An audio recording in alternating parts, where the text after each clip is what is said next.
Bien.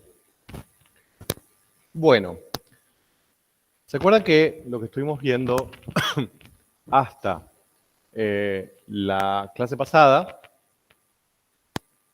era que queríamos derivar campos escalares, ¿no? Que era nuestro objetivo, derivar campos escalares?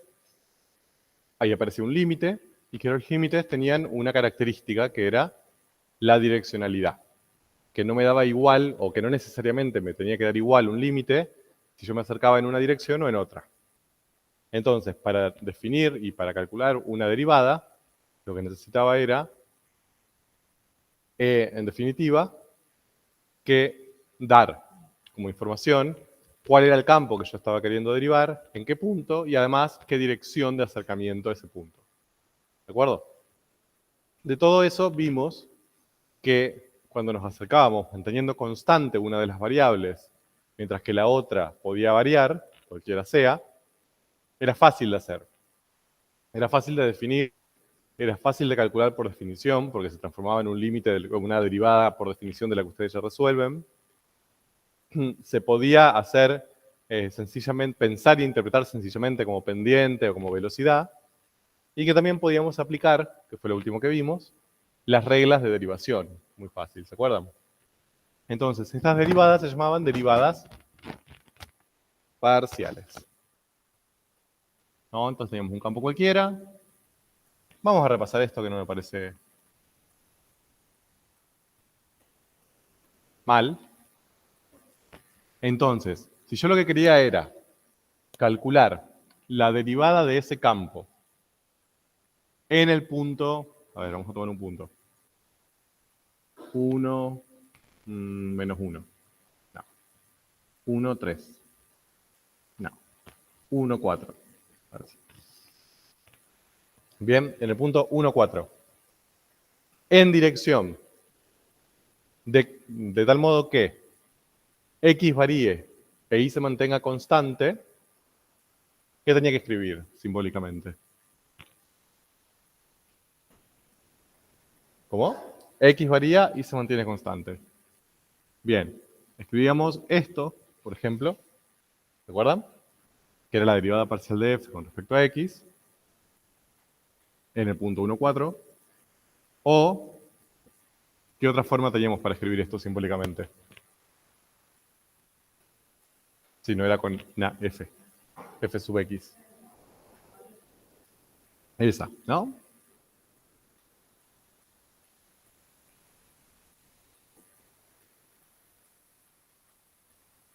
Bien, para eso lo primero que teníamos que encontrar era la ley del campo derivada. Entonces, ¿cómo hacíamos? No, esto así no. Bueno, vamos a hacer esto. Para encontrar la derivada parcial. ¿Cómo pensábamos eso?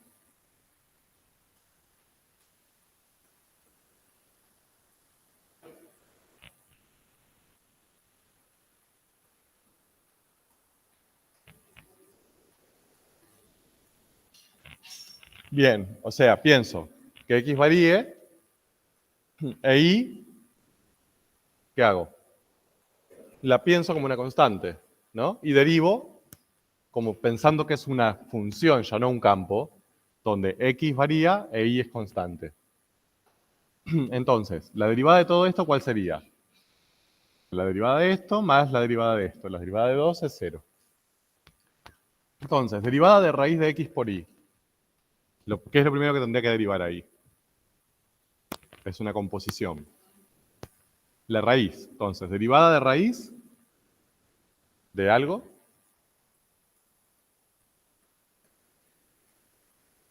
Bien, genial. Eso les queda 1 sobre 2, raíz de algo, ¿no? Lo podían pensar como, esto era un medio, entonces bajan en un medio, le restan 1, les queda menos un medio. ¿Okay? Bien.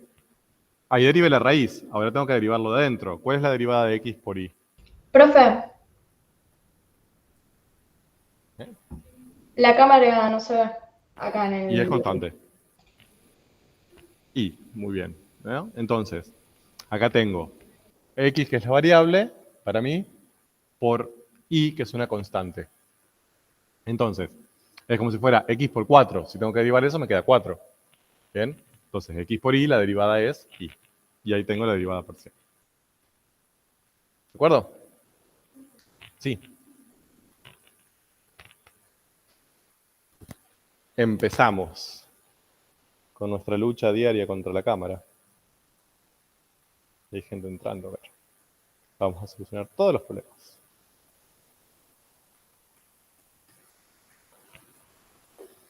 Ujú. La pregunta es ¿dónde? A ver.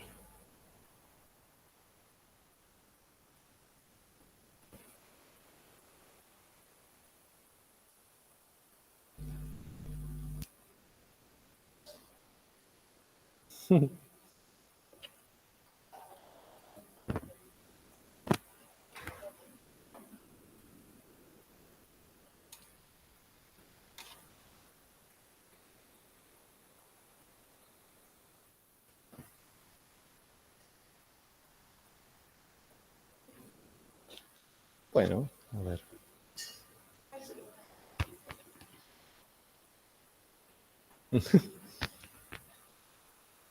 Por supuesto, yo tuve toda la responsabilidad de haber solucionado eso. Bien. Entonces, esto es lo que vimos hasta ahora.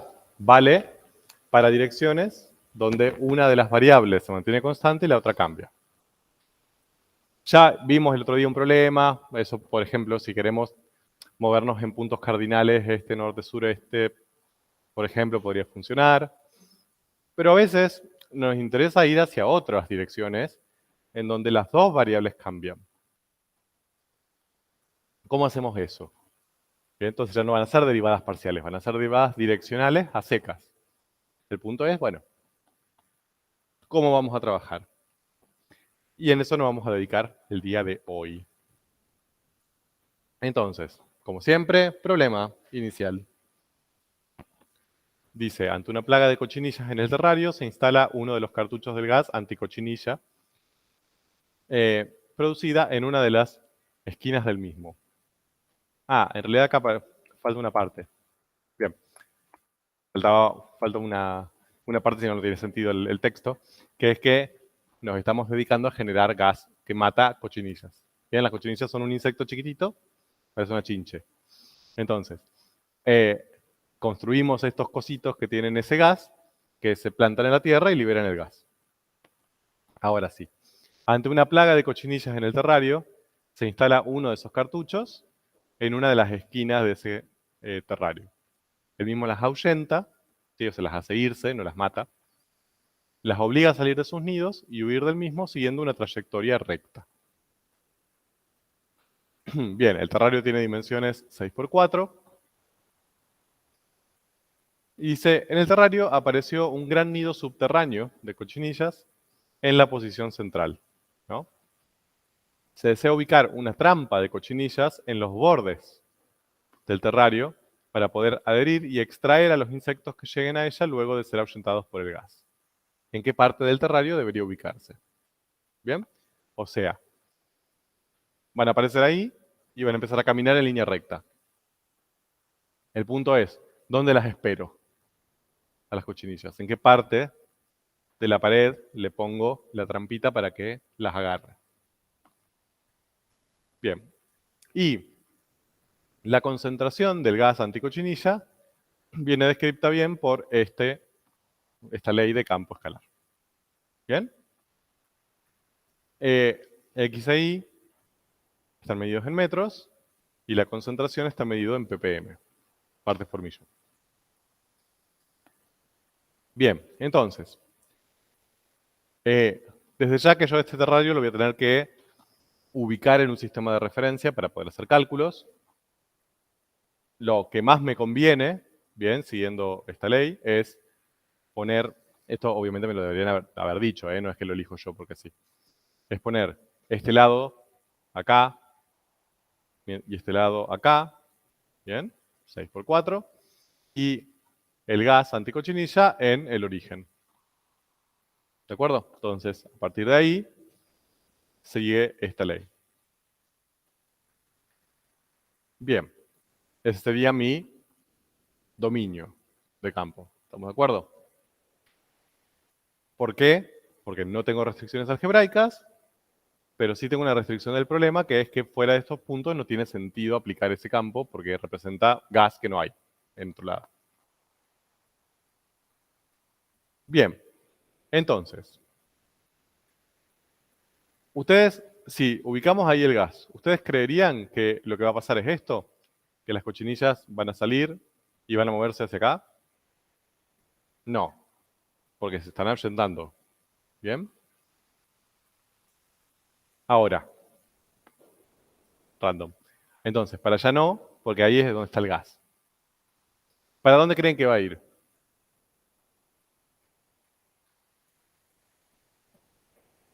Bien, más o menos para algún lado de acá, ¿no? No sabemos exactamente dónde, pero seguramente no se va a acercar al gas, sino que se va a alejar del gas. ¿Estamos de acuerdo? Bien, tendríamos que ver para qué lado sería el más óptimo. Si vemos la distribución de las imágenes de este campo, ¿en qué punto ven ustedes que es el máximo? ¿Cómo? No. El máximo de esta función. Bien, se ve que es 14 menos algo menos algo. O sea que claramente ahí el máximo va a ser, menos en la zona donde x e y son positivos, va a ser 14, ¿no? Los otros dos términos está disminuyendo valor. Entonces, va a ser una concentración máxima de 14 ppm en la posición 0, 0, acá, lo cual tiene sentido, ¿no? Es donde yo instalé el cartucho. Bien, el mínimo va a ser justamente en el extremo opuesto, en el lugar más lejano a ese, que sería en el 6,4. Y de hecho, si yo reemplazo, me da 0. O sea, ahí no llega gas. ¿Estamos de acuerdo? Acá es donde aparece, va disminuyendo seguramente, y acá no llega gas. Bien, entonces, una posibilidad sería que la cochinilla salga hacia allá. Es una posibilidad, no la sabemos. Bien. Ahora, entonces, fíjense que ya acá marcamos 4 direcciones de movimiento de la cochinilla distintas, ¿no? Para acá, para allá, para allá, para allá. De estas dos que aparecieron ahora, nosotros podríamos obtener datos. ¿Bien? O sea, si yo, por ejemplo, quisiese investigar qué le pasa a la cochinilla si se mueve para allá, ¿qué podría calcular? La derivada parcial. Bien, con respecto a x. ¿De acuerdo? ¿Y eso qué me daría? ¿Qué información me daría? A ver, o sea, primero, ¿cómo la escribiría simbólicamente?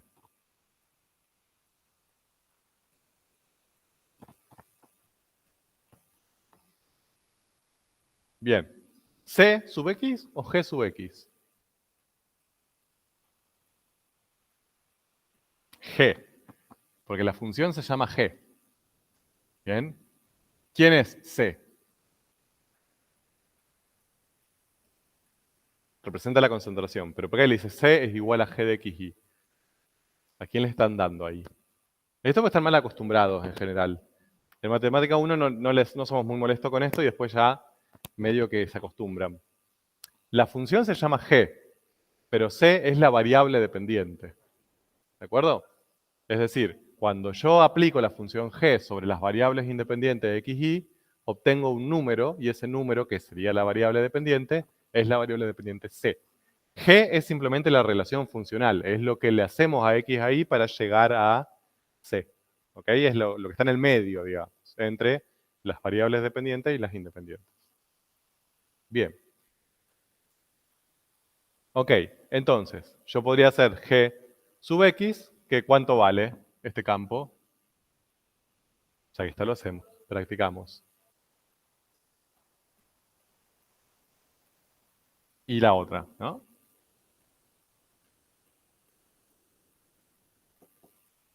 ¿Cuánto? Menos un tercio de x, muy bien. No sé quién lo dijo. Los dos primeros términos se van. el último término lo derivo con respecto a x como si fuera una función. Y con respecto a y, menos 2. ¿De acuerdo? ¿Qué significa eso? ¿Cómo interpreto esos resultados? Por ejemplo, este es fácil de interpretar. ¿Cómo? Yo me muevo para arriba, ¿no? Bien, tiene esta velocidad. ¿Depende de la posición? ¿Depende del punto? No, siempre es la misma. O sea, sin importar dónde aparece la cochinilla, si me muevo hacia arriba va a tener la misma velocidad. ¿Velocidad de qué? ¿De cambio de quién? No, del bicho. De la concentración del gas, ¿no? O sea, ¿y qué le está pasando? Siempre. Es constante y es menos 2. ¿Qué me indica ese menos? Que va bajando. ¿Bien? O sea que por cada movimiento unitario en esta dirección, hacia arriba, desde cualquiera de estos puntos, bien, si me muevo 1 hacia arriba, la variable dependiente, o sea, la concentración, va a bajar 2 unidades, va a bajar 2 ppm aproximadamente.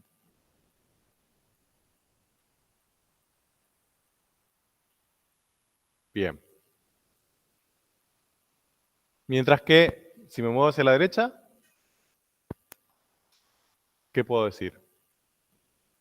Varía. O sea, varía, me refiero, varía con respecto a la posición, ¿no?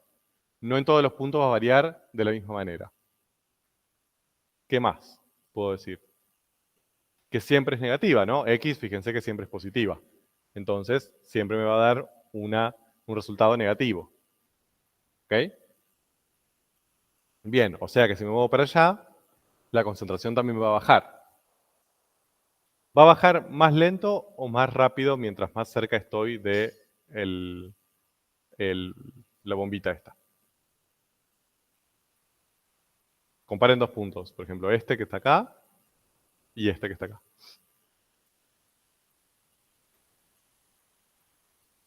¿De qué depende la velocidad? De x. ¿Ok? Entonces yo lo que tengo que ver es cuál es el x de esos dos puntos. Si estoy acá, ¿el x es más chico o más grande que si estoy acá? Más chico, entonces esto me va a dar un número más chico. Por lo tanto, la velocidad va a ser más chica. ¿De acuerdo? Mientras acá, la velocidad va a ser más grande. Bien. Cosas, en general, para charlar. Todavía no estamos haciendo nada.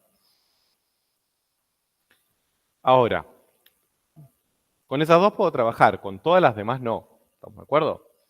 O sea, si me muevo para allá, para allá, para allá, ni idea. Y de hecho puede llegar a moverse, puede llegar a cambiar, sí.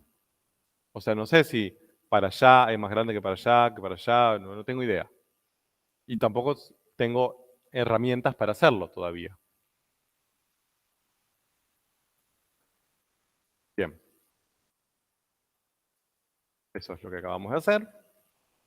Entonces, lo que vamos a desarrollar ahora es un poco una estrategia para poder resolver esas cuestiones.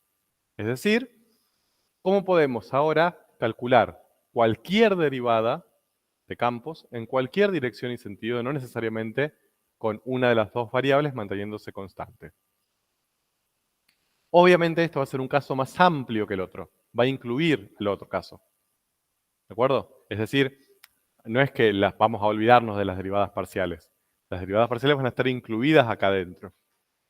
¿Bien? Pero vamos a ampliarlo a estas otras posibilidades que antes no podíamos usar.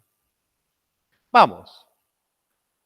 Entonces, miren lo que tenemos ahí. Ahí tenemos para trabajar dos de los tres datos que yo tengo que dar para calcular derivadas de campos, que son el campo, ¿no? Que acá viene dado por su gráfica, que sería esa superficie que tenemos ahí, y el punto. ¿Bien? El punto donde vamos a trabajar es el x0, y0, ¿no? 0, 0. Entonces, a mí yo lo que voy a estar queriendo calcular acá, mi objetivo, es calcular una derivada de ese campo en ese punto. Pero en cualquier dirección. Esa va a ser la diferencia. Ya no manteniendo x constante o manteniendo y constante, sino en una dirección cualquiera. Que quizás puede ser una de esas dos, pero también puede ser cualquier otra, donde las dos varíen. Entonces, en definitiva, lo que yo voy a estar viendo es lo siguiente. Va a haber un punto móvil que se va a acercar tanto como yo quiera a mi punto. Bien, lo puedo poner tan cerquita como quiero. Lo voy a llevar tan cerquita como quiero, de un lado o del otro. Ese punto móvil va a tener coordenadas x, y si aplico el campo, z, ¿no? O sea, voy a tener esto parecidísimo a lo que ustedes ya conocen de las derivadas de funciones. Voy a tener un campo que no, f de x, y. Voy a tener un punto P0, donde yo quiero calcular la derivada, y voy a tener un punto P móvil, ¿bien? Que se va a acercar tanto como yo quiero a P0. ¿De acuerdo? De los dos lados. Acá está graficado solo de un lado, pero puede ser del otro. Entonces, ese acercamiento, que ya dijimos tiene que ser sí o sí rectilíneo, no tiene sentido que sea de otra manera, lo que va a generar es una dirección de acercamiento. ¿Bien? Quizás ahí no se ve tan fácil, pero si lo dibujamos en 2D, si yo tengo acá a P0 y P se va a acercar, bien, a P0, se va a acercar siguiendo esta dirección. ¿De acuerdo? O sea, siempre va a ser rectilíneo siguiendo una recta, digamos, a eso voy. Entonces, para trabajar con eso, lo que habitualmente se usa, que tiene más sentido en el sentido de que en nuestro cerebro es algo que ya lo relacionamos con las direcciones y los sentidos, es un vector. ¿Bien? Entonces lo que hacemos es graficar un vectorcito.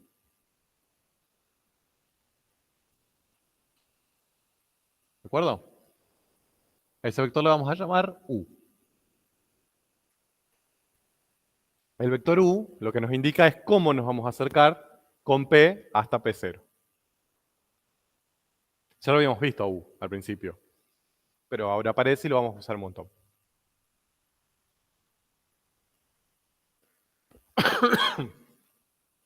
Por supuesto que de U lo que me interesa es la dirección. Ni siquiera el sentido, porque yo podría cambiarle el sentido, que significaría que el P se viene acercando de este lado, ¿no? Lo que me interesa es la dirección, es decir, la inclinación de esa recta en la que está. Bien. Entonces, ahí tienen a U. Bien. Ahora, vamos a ver cuáles son las componentes de ese U. Que serían esto, ¿no? En X. Sería esto en Y. ¿De acuerdo? ¿Cuánto vale esto? Bien, sería el delta X. ¿Por qué? Porque sería X menos X0, ¿no? O sea, sería el X del punto móvil menos el X0 del punto fijo. Y este, el delta Y, ¿no? Entonces, este vector U tiene componentes delta X, delta Y, que es lo mismo que decir X menos X0, Y menos Y0.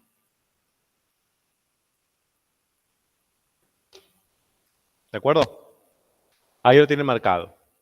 Y obviamente también lo que va a aparecer en las zetas de esos dos puntos, Z y Z0, un delta Z. ¿De acuerdo? Eso no forma parte de U, pero lo vemos. Bien. Ok.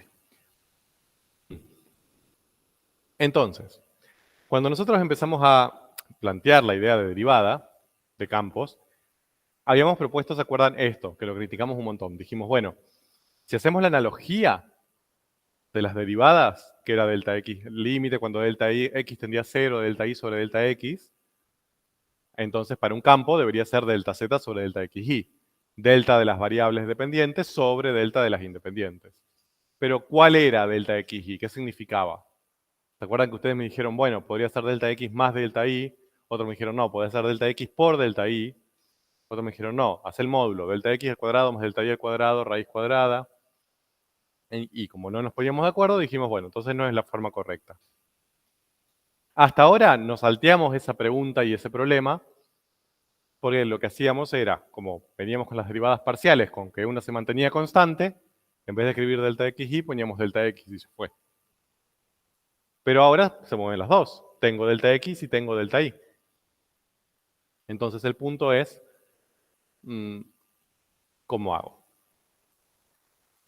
Entonces, de esto lo que vimos recién, ¿qué podrían utilizar ustedes como x, y? Es decir, como el cambio de las variables independientes. ¿Qué idea se les ocurre? Bien, pero el vector u es un vector y un delta es un número. ¿Cómo hago para a partir del vector u? Bien, y esa es la primera propuesta que aparece siempre y que apareció históricamente. Entonces muchos dijeron, listo, a ver, ya que tengo el vector u, planteo que el módulo de ese vector u sea lo que yo llamo delta xy. ¿De acuerdo? Entonces lo que hago ahí es, al delta z, lo divido por el módulo del vector u. Pero ahí tengo un problema grave. A ver si se dan cuenta cuál. ¿Qué problema tengo para calcular este tipo de derivadas que yo quiero calcular? Si planteo que el delta xy es el módulo del vector u.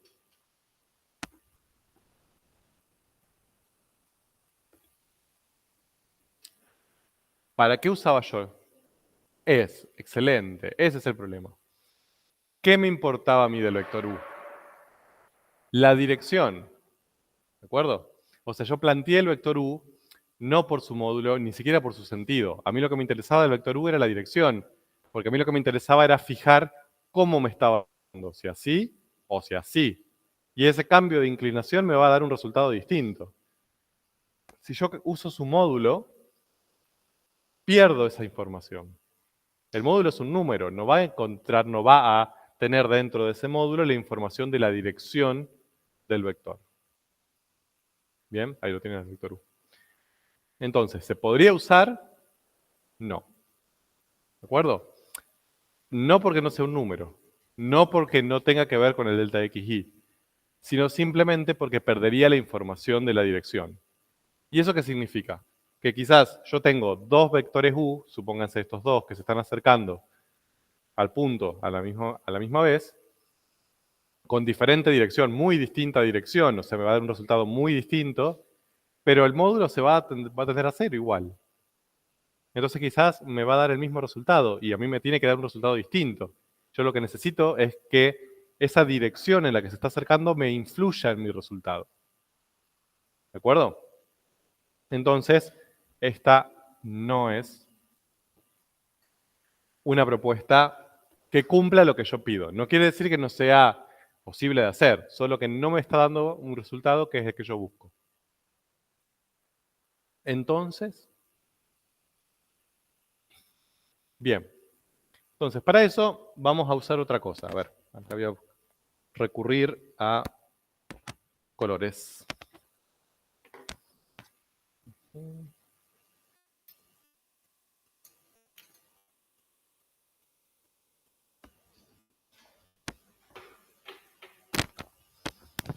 Entonces, además del vector u, lo que voy a marcar va a ser el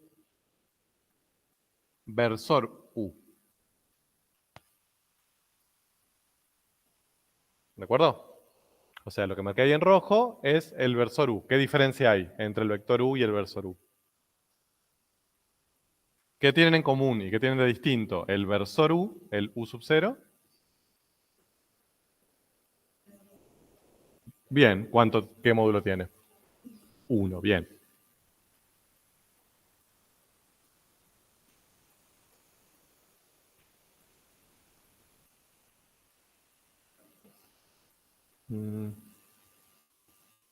Bueno, esto vamos a poner así.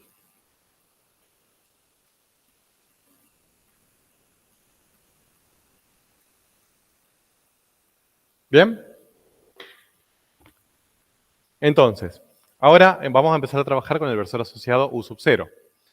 ¿Qué es lo que mantiene? Que con respecto al U, que es lo que a mí me está importando acá y es básicamente mi obsesión del día, es la dirección. ¿De acuerdo? Tiene la misma dirección entre este y este. Entonces, lo queremos al versor asociado.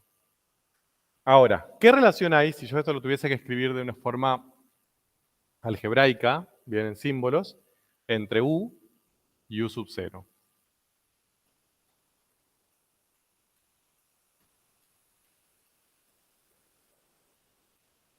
Bien, que está multiplicado por un número real. ¿Por qué? Porque puedo escribir que el U, yo lo puedo pensar como el U sub 0 multiplicado por un lambda. Bien, exacto. Esto era la condición de ¿qué entre vectores? Cuando uno lo podía escribir como el otro por un número. De paralelismo. ¿Bien? O sea, como los dos vectores son paralelos, yo puedo escribir uno como el otro por un número. ¿Bien? Y de hecho, eso viene de acá.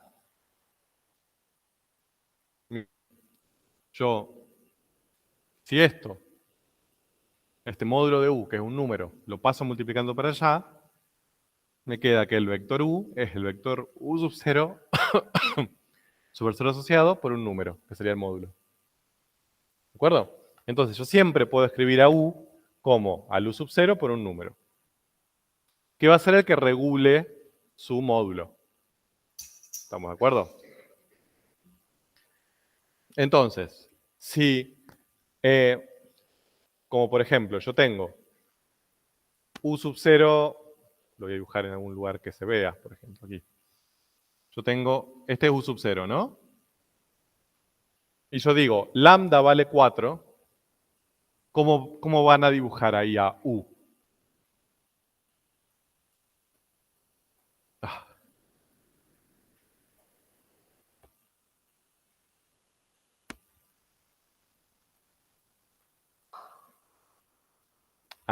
Quizás no se ve lo que yo estoy escribiendo. A ver.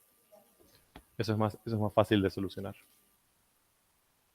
Y hasta ahí puedo hacer. Perdón.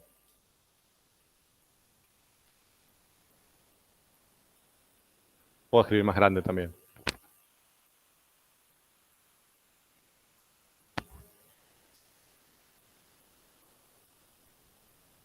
A ver, vamos a hacerlo más grande.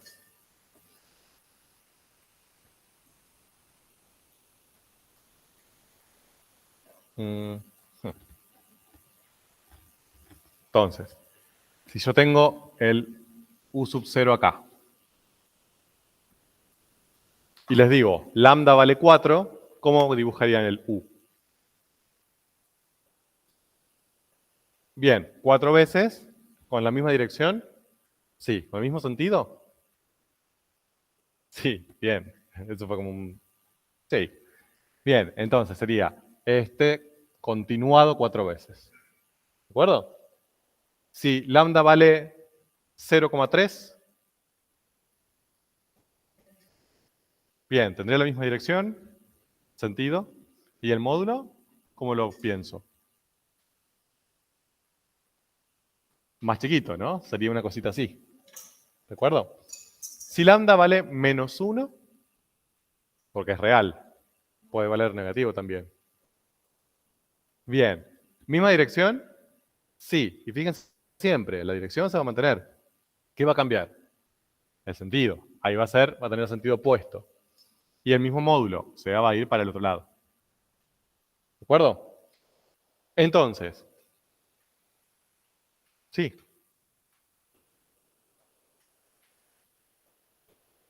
Sí. Si va de 0, bien, quedaría el vector nulo. El vector nulo tiene o ninguna o todas las direcciones. Son esos puntos raros del álgebra. Bien, uno podría decir que la dirección se mantiene también, porque el vector nulo es un punto, entonces tiene todas las direcciones. ¿De acuerdo? Entonces, ahora, fíjense en lo siguiente. Yo lo que estoy queriendo es que mi vector v estaba acá, entre el punto móvil y el punto fijo, ¿no? Entonces, si el punto móvil se está acercando al punto fijo, ¿sí? Esta tendencia, ¿cómo la puedo escribir con estas herramientas que generé ahora? Habíamos dicho que una posibilidad era que el módulo de u tendiese a 0, pero dijimos, eso no me sirve porque pierdo la información de la dirección. Pero ahora,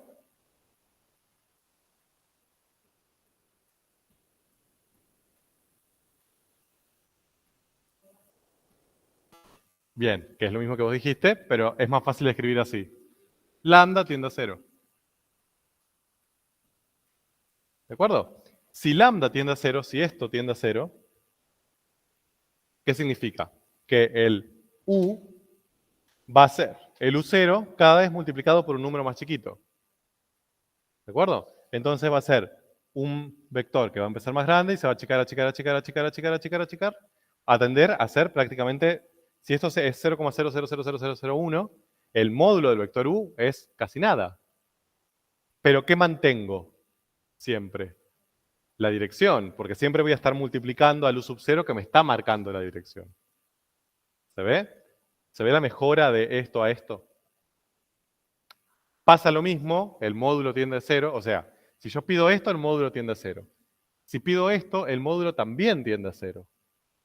Pero acá pierdo la información de la dirección, mientras que acá la mantengo, porque yo lo estoy multiplicando siempre por el u sub 0.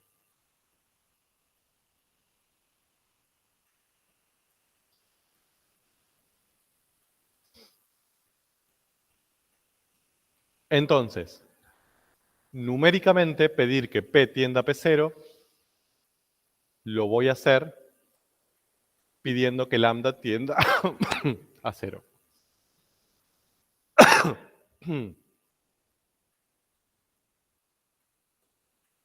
La gente virtual debe estar muy bien, perdón.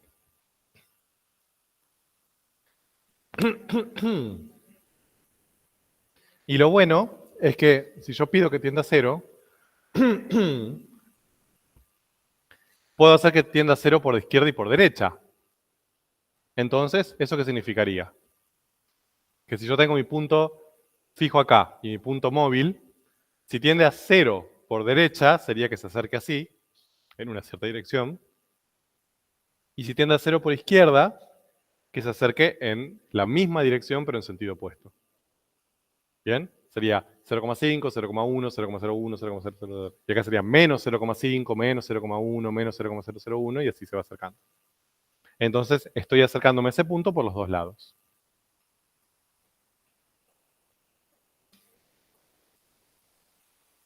No, te dan opuestos.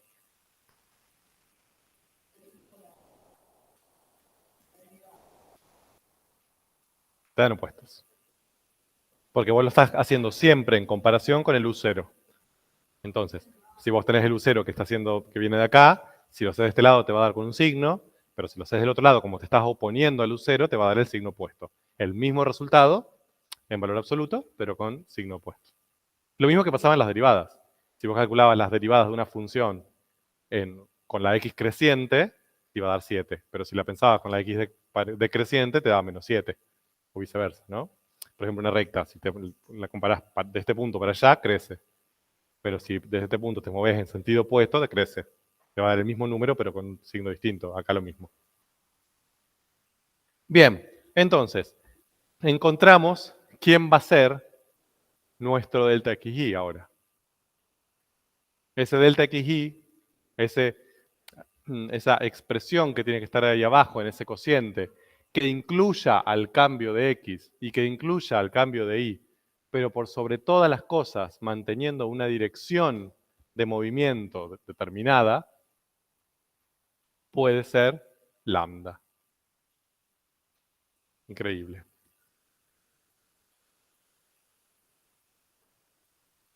Bien. Ahí está. Delta XY es lambda. Bien.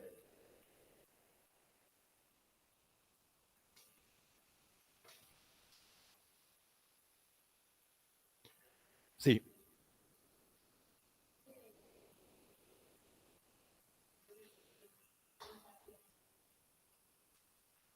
No.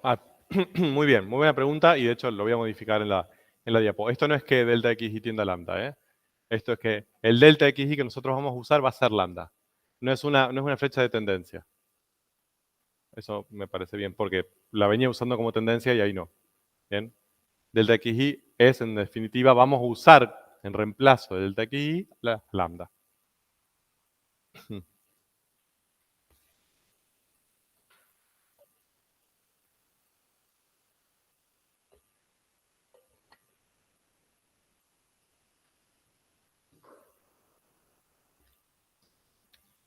Bien.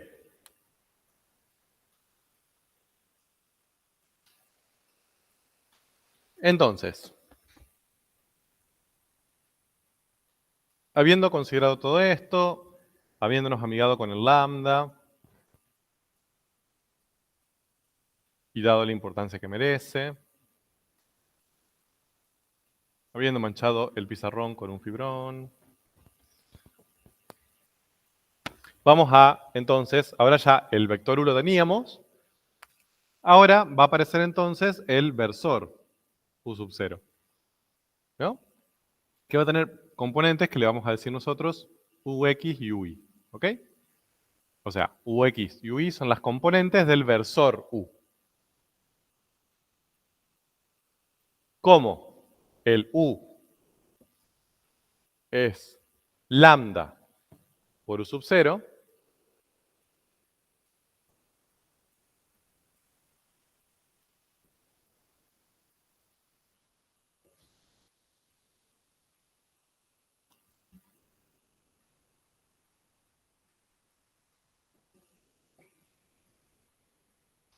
el versor U que tiene componentes delta X, delta Y,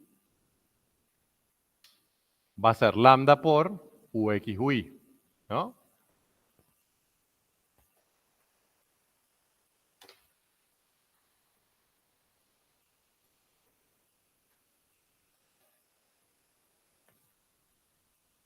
Y trabajando por componentes, entonces, delta X va a ser lambda por UX y delta Y va a ser lambda por UI.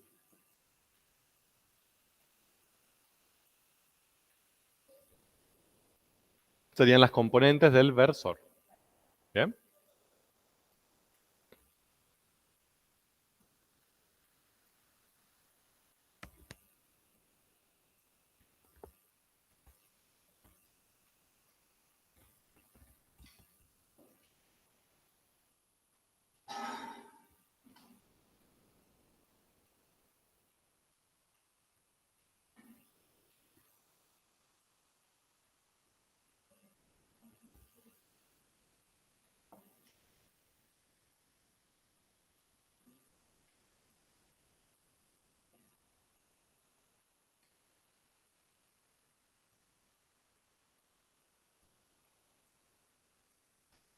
Bueno, entonces, ahora lo que vamos a hacer es llegar a la derivada en algún lugar.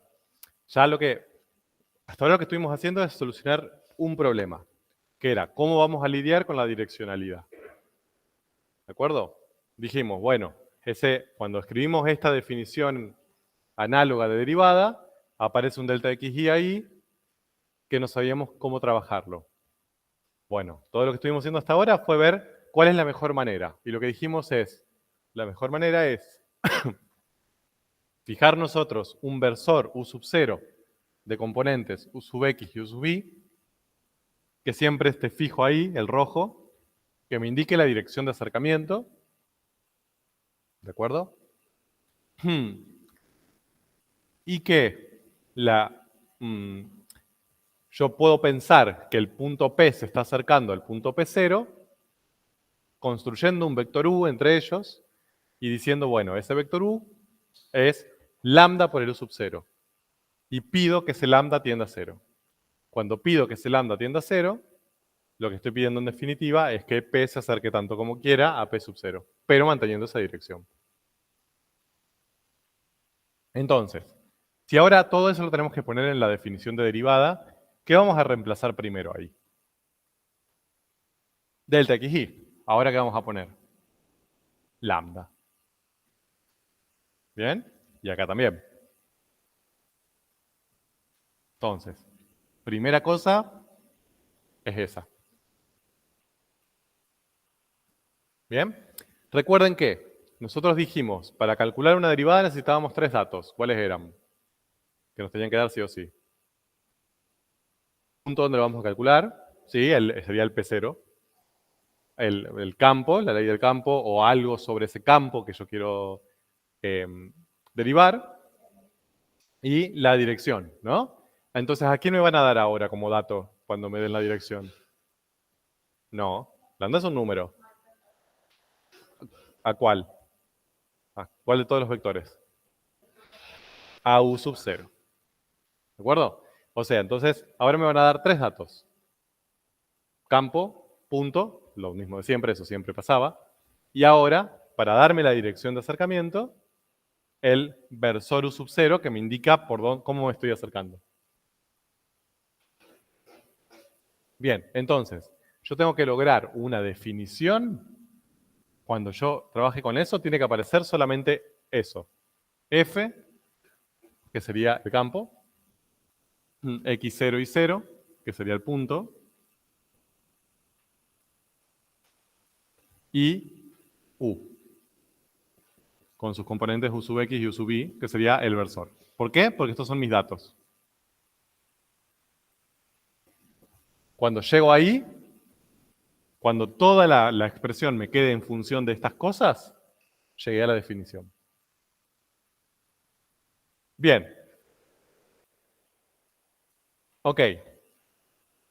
Ahí, ¿qué tengo que empezar a modificar entonces? Sí o sí.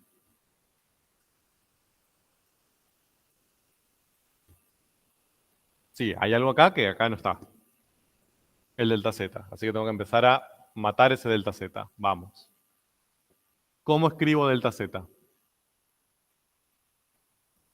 Z menos z0. Ok. Bien. Hay algo ahí que no está acá. La z. ¿Cómo escribo z? Bien. F en xy menos f en x sub 0 y sub 0. ¿Estamos de acuerdo?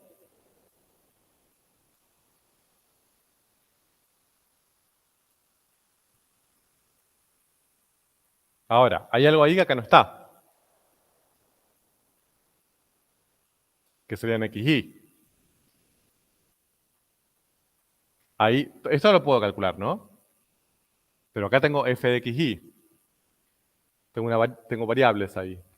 Y además no me aparece esto hasta ahora.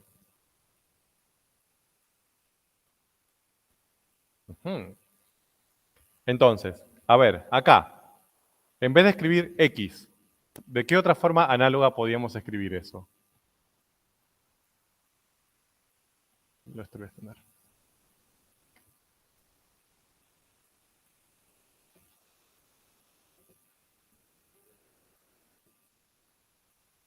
Casi.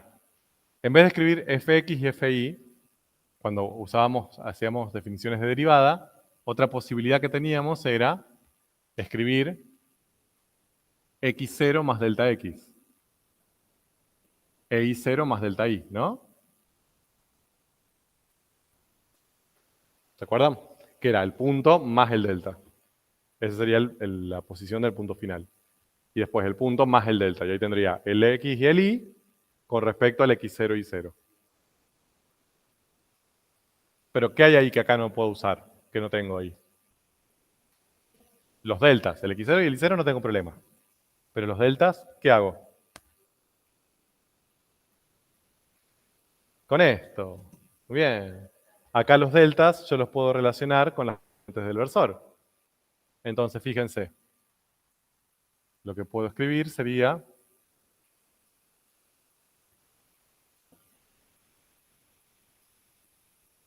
x0 más, y en vez de escribir delta x, pongo lambda por ux.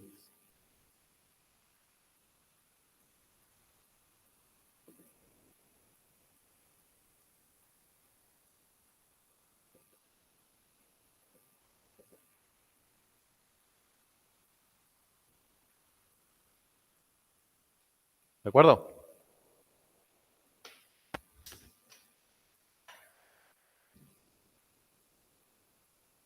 Bien. ¿Hay algo acá que no está acá?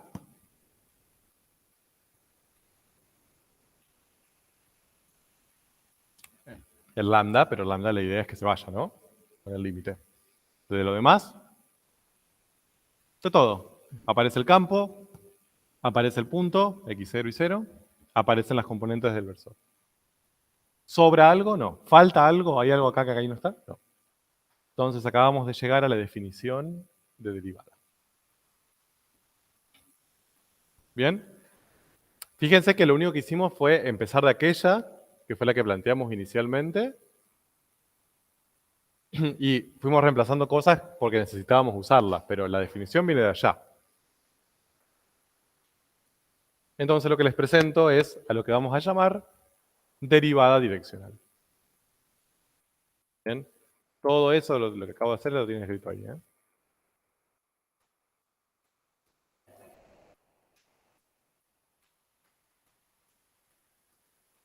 Y eso es lo que llamamos derivada direccional a secas, no parcial, ¿no? Direccional en general, del campo f en el punto x0 y 0 y en dirección del versor tal.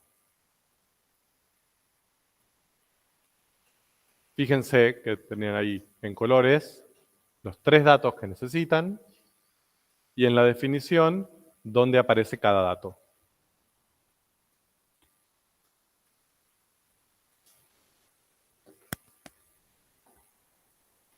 Fíjense también cómo se escribe. D mayúscula, que eso indica derivada. Señora derivada. Derivada del campo f, ¿sí? La f se escribe al lado, en el punto x0 y 0, como siempre, y abajo acá, subíndice chiquitito, cuál es el vector o el versor que indica la dirección en la que me estoy acercando.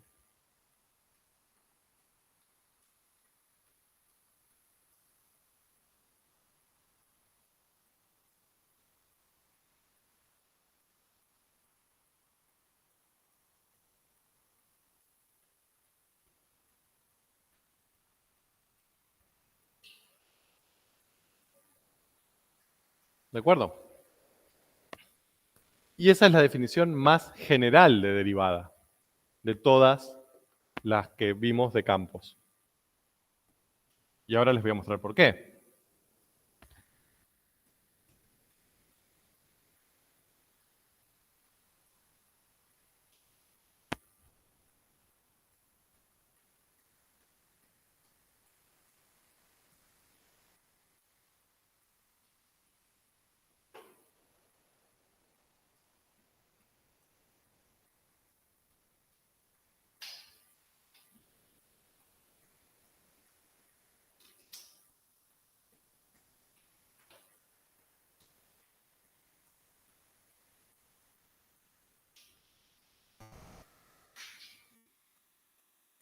Supuse esto.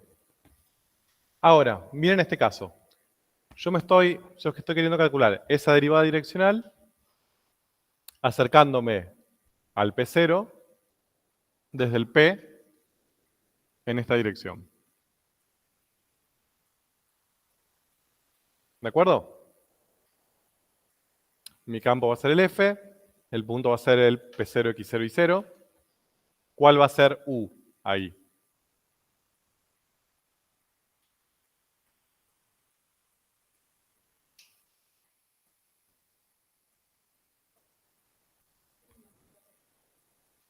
Yo me estoy acercando así. ¿De acuerdo? Entonces, tengo que elegir Fíjense que yo como dato necesito el campo f, que yo lo tengo, f, x0 y 0, que sería la coordenada del punto, y un versor que me indique la dirección de movimiento. Menos j, o podría usar j también. A mí no me interesa el sentido, me interesa la dirección. ¿De acuerdo? Entonces, yo acá podría usar j, o sea, ¿qué componentes tiene?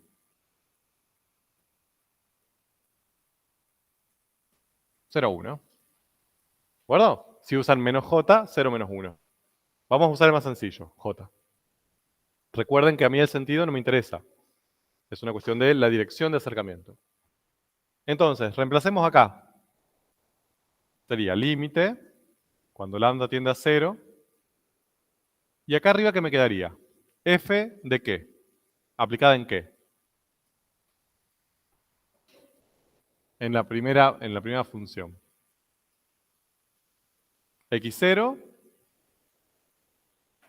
más lambda por U sub X. ¿Cuánto vale U sub X? 0, ¿no? Entonces, este término se va. Punto y coma. Y sub 0 más lambda por U sub I. Y U sub I vale 1, o sea, sería más lambda. Menos f en x0 y sub 0 sobre lambda, ¿no? ¿Qué acabo de obtener acá? ¿Qué es eso? ¿La derivada? ¿Cuál? Bien, o sea, fíjense, tenemos el x0, acá está, x0 y x0. O sea, si acá tengo x0 y no le pasa nada, y acá tengo x0, ¿qué puedo decir? ¿Cómo interpreto eso? Que es constante, ¿de acuerdo? Que no está cambiando el x0, el x en general.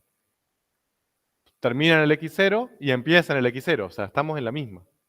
¿Quién está cambiando? Y, totalmente, o sea, todo el lambda se lo lleva ahí. Entonces, esta que es una derivada direccional, lo decimos desde acá, pero ¿cómo le llamamos a esto? Derivada parcial, esto es f sub i. ¿De acuerdo? ¿Eso qué quiere decir? Que las derivadas parciales, que ustedes ya las vimos la semana pasada, son un caso particular de estas. ¿Bien? Es pensar las direccionales usando los versores I o J. ¿De acuerdo? I, X constante, J, perdón. I constante, J, X constante. Sí. Sí.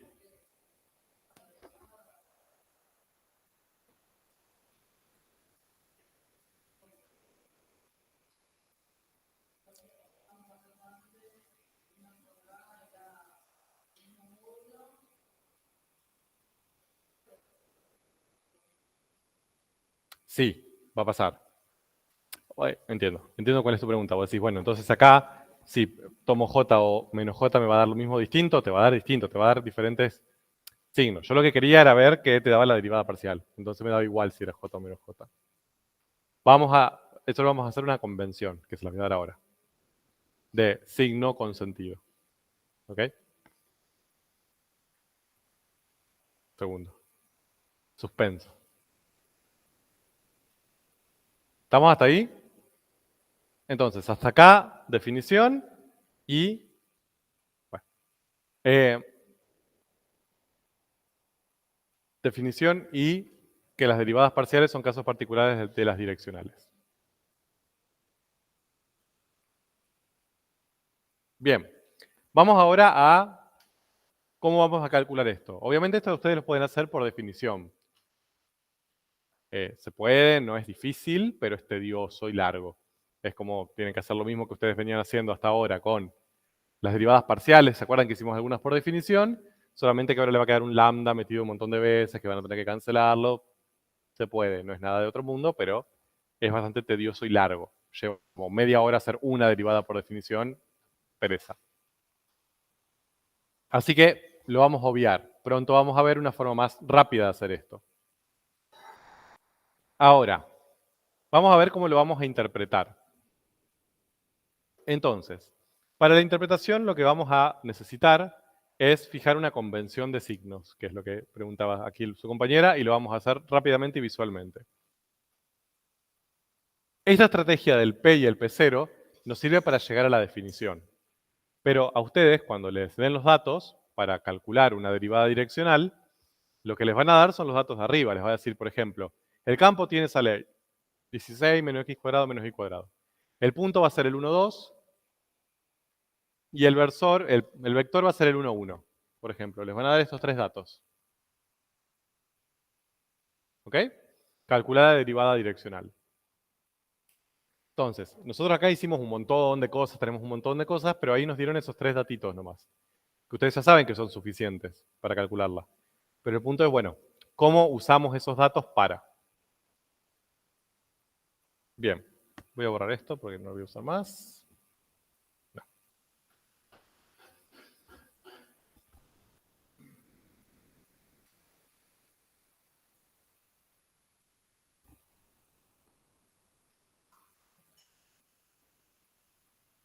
Entonces, a ustedes le van a dar un cierto punto, que va a ser el 1, 2, por ejemplo en este caso. Y ese punto yo lo estoy dibujando en el plano XY, porque es un punto del dominio del campo, ¿no? Y después le están dando un vector, que es el 1, 1. ¿Qué hago? Para guiarme, lo dibujo anclado a ese punto. O sea, sería ese vector de ahí. ¿Estamos de acuerdo? Entonces, lo que me está diciendo es, desde este punto, vos estás analizando qué pasa si te moves en esta dirección.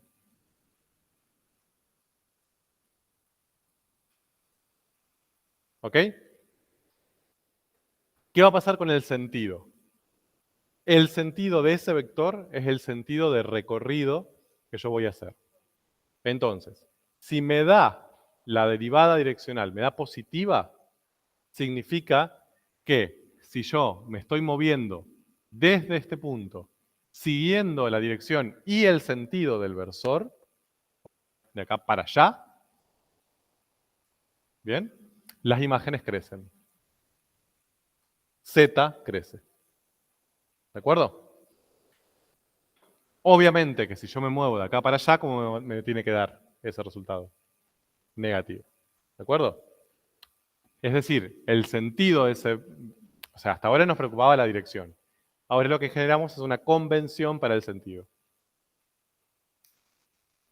El sentido que indica el versor o el vector, cuando yo lo anclo al punto de trabajo, es el que me indica en qué dirección y sentido estoy yo analizando el cambio. ¿De acuerdo? Entonces, si la derivada me da positiva, en esa dirección y sentido las imágenes crecen. Y si me da negativa, en esa dirección y sentido las imágenes decrecen.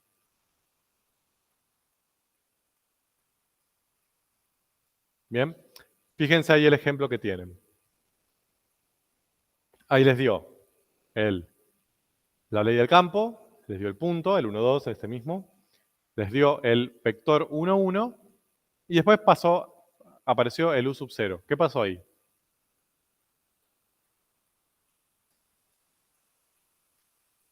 ¿Por qué apareció este?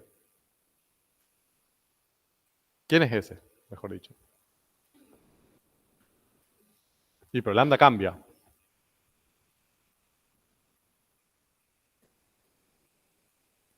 Sí, nos da la dirección en sentido, estoy de acuerdo. Pero ¿por qué no me alcanzaba con el U? Sí, también da, miren, está ahí, pobrecito. Y ojo con eso, ¿eh? Excelente. Ambas cosas. La definición lo que me pide es un versor. Y se los muestro.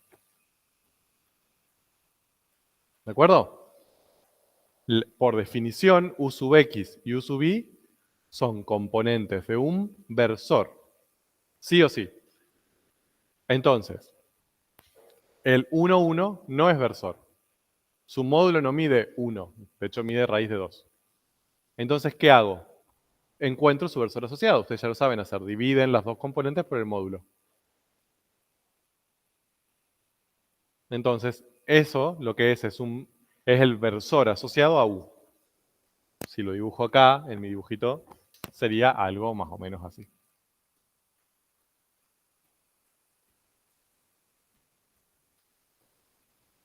¿De acuerdo?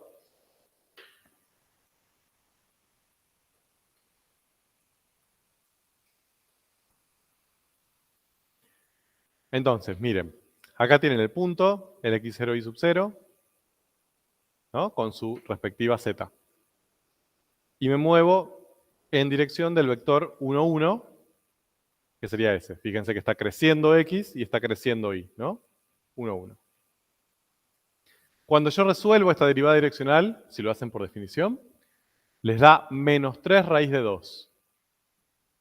Negativo. ¿Cómo interpretan eso?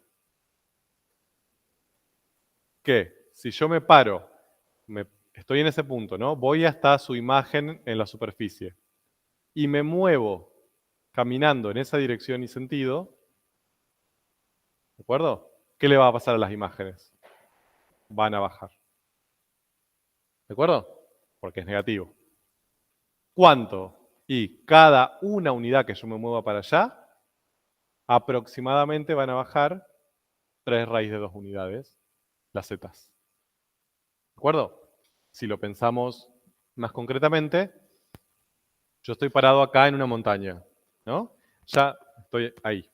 Me paro mirando al vector U, que sería más o menos así. Si ya sé que la derivada me da menos 3 raíz de 2, frente a mí hay pendiente para abajo. ¿Bien? Ya lo sé. Y bastante inclinada, diría. O sea, un poco valiente de mi parte. Ahora, ¿qué significa ese número, menos 3 raíz de 2? Que si yo empiezo a caminar, por cada metro que yo me muevo hacia allá, ¿sí? Sin considerar altura, si planamente me muevo 1 metro hacia allá, me estaría bajando 3 raíz de 2 metros, que son 4,2 más o menos. 4,2 metros para abajo. ¿De acuerdo? Y después me muevo 1, bajo 4,2, 1, 4,2 y así. Aproximadamente, por supuesto, porque esto es una aproximación. Las derivadas, como toda derivada, solo es exacta y vale sin error en un entorno infinitesimal alrededor del punto. Sí. Exacto. Que el cociente entre cuánto cambia el delta z con cuánto cambio planamente es menos 3 raíz de 2. Bien. ¿De acuerdo? Y otra cosa que puedo hacer también es lo mismo que hacíamos con las derivadas parciales. ¿Se acuerdan que era intersecar con un plano, encontrar, en ese caso, una traza y encontrar la tangente a esa traza en el punto? ¿Se acuerdan? Interpretábamos geométricamente a las derivadas parciales como la pendiente de la recta tangente a una traza en un punto. Acá es parecido, pero no tan igual. ¿Por qué?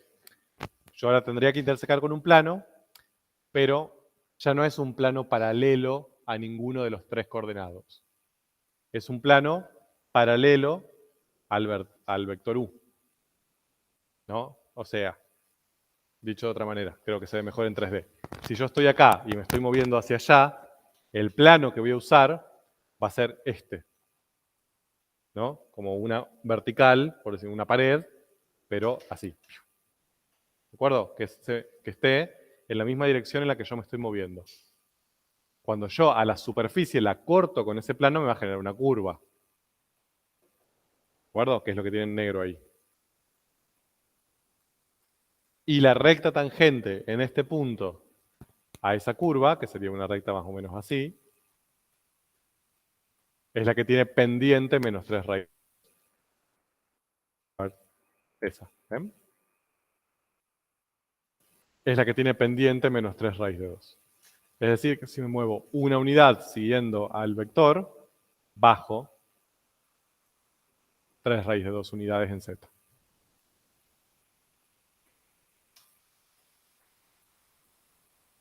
¿De acuerdo? Más o menos es parecido.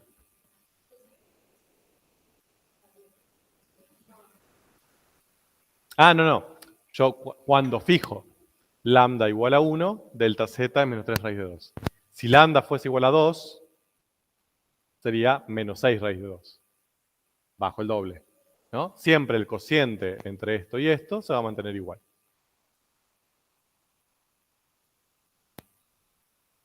Entonces, interpretación geométrica es la pendiente de la recta tangente a una curva que surge de intersecar la superficie con un plano paralelo al vector u.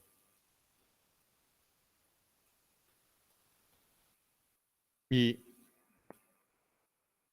la física es la razón de cambio de z por unidad de desplazamiento en dirección y sentido de u a partir del punto P. La que más vamos a usar desde ya, la que más se usa habitualmente, además, no solo nosotros, es la física, entre comillas, ¿no?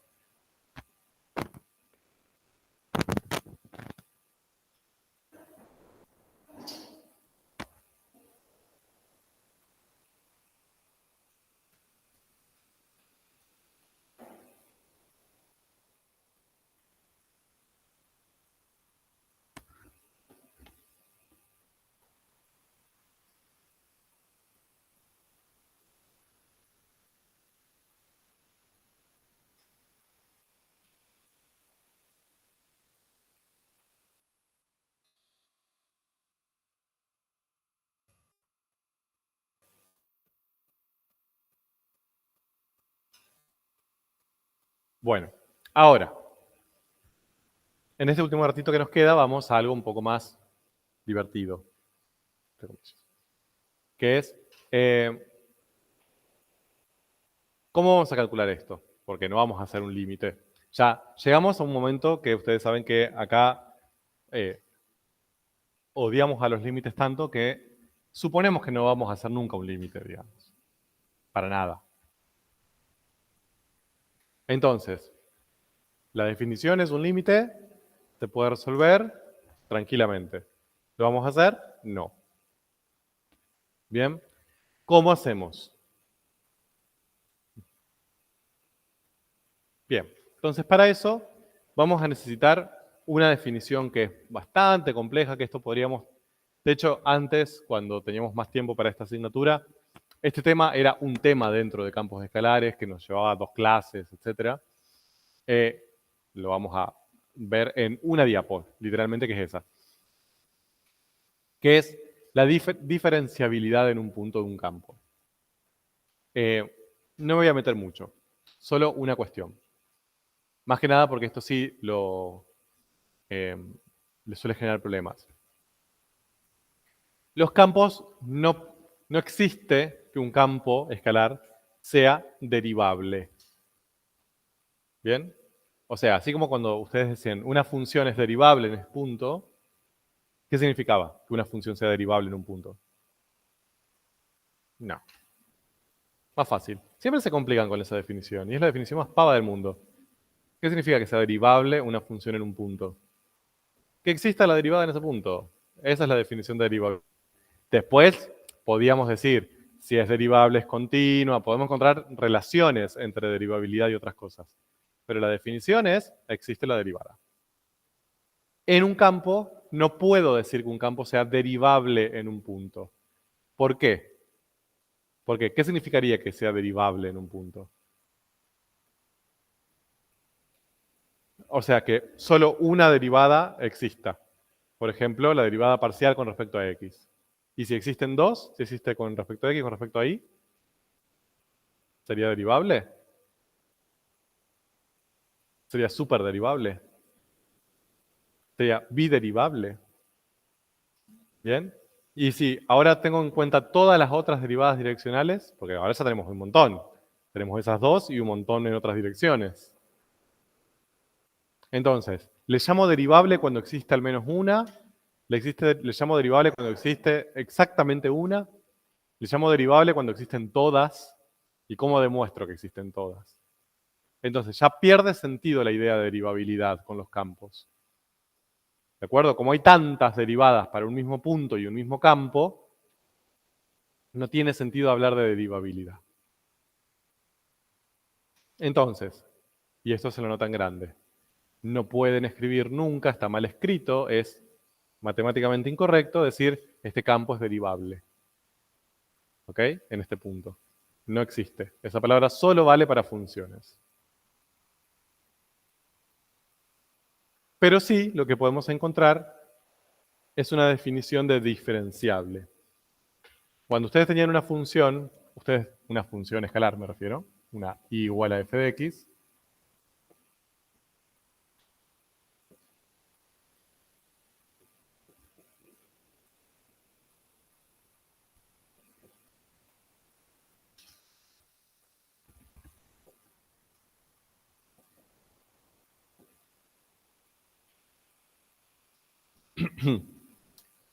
ustedes decían que una función era diferenciable si pasaba esto. ¿Bien? Que el delta i, ustedes los podían pensar como la derivada por el delta x más un error, que dependía del delta x también. Yo sé que si escribo eso me miran con cara de yo nunca vi eso jamás en la vida, pero sí lo han visto, estoy seguro. Porque además sé que tanto a Vale, a Santiago y a Ale, a los tres les encanta esto, así que seguramente lo vieron.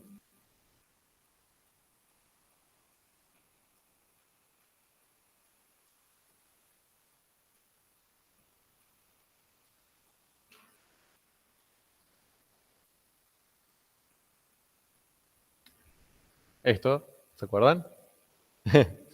Uf, esas caras. Que si yo tenía una función, usaba la recta tangente como una buena aproximación en las cercanías de un punto. Entonces, si yo tomaba dos x distintos, tenía un delta y, ¿no? Que sería este. Acá tenemos un delta x y acá tenemos un delta y. ¿De acuerdo? Fíjense que el delta i, que sería desde acá hasta acá, yo lo puedo pensar como la suma de esto, que se llamaba diferencial, ¿bien? Que era la derivada por el delta x. Bien, la derivada básicamente era la pendiente de esta recta tangente. Si yo lo multiplico por el delta x me da esta altura. Y a eso le sumábamos esto, que era el error que cometíamos. ¿Bien? ¿Nunca vieron eso jamás en la vida? Ah, sí, es que te dice que sí. Bueno, o sea, el delta i lo podemos pensar como hacer una aproximación usando la derivada. Sí, la derivada es buena aproximando acá, ¿no? La recta tangente es buena aproximando en las cercanías del x0. Si yo me alejo del x0, la aproximación con la recta tangente se hace bastante mala. ¿Se ve? O sea, desde este punto, en vez de llegar a este, que es el que yo tengo que llegar, llegué ahí. Me quedé súper corto. Entonces estoy cometiendo un error. Ahora, una función se dice que es diferenciable si tiene este comportamiento y a medida que el delta x tiende a 0, ¿qué va a pasar con el error? Disminuye. Fíjense, acá es así de grande, pero si estoy acá, o sea, el delta x es más chiquitito, el error es más chiquito. Y si estoy apenas al lado, el error es casi nulo. ¿De acuerdo? Entonces, cuando pasaba esto, que yo podía expresar el delta i como derivada por delta x más un error, y ese error tendía a 0 cuando el delta x tendía a 0, yo digo que es diferenciable. Estás complicada hoy con la gravedad. ¿De acuerdo? En los campos es igual. Miren, es un poco más largo, pero es la misma idea. Ahora, en vez de delta i va a haber delta z, ¿no? En vez de derivada por delta x, acá voy a trabajar con las derivadas parciales. derivadas parcial con respecto a x por delta x, más derivada parcial con respecto a y por delta y. Bien, esos dos primeros términos son el reemplazo de este. ¿De acuerdo? Y ahora hay dos términos, un error con respecto a x y un error con respecto a y, que serían el equivalente a este. ¿Y qué pasa? Si delta x tiende a 0, este error tiene que tender a 0, ¿no? Y si delta y tiende a 0, este error tiene que tender a 0. Dicho de otra manera, en las cercanías del punto, esta expresión, estos primeros dos términos, son una buena aproximación de este.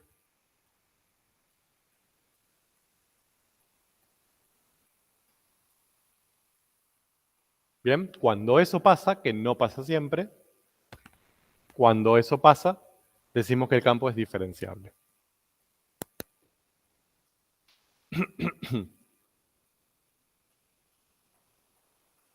Me interesa que sepan esto de memoria, que se lo estudian, para nada. Simplemente se lo estoy contando porque es parte de un teorema, simplemente.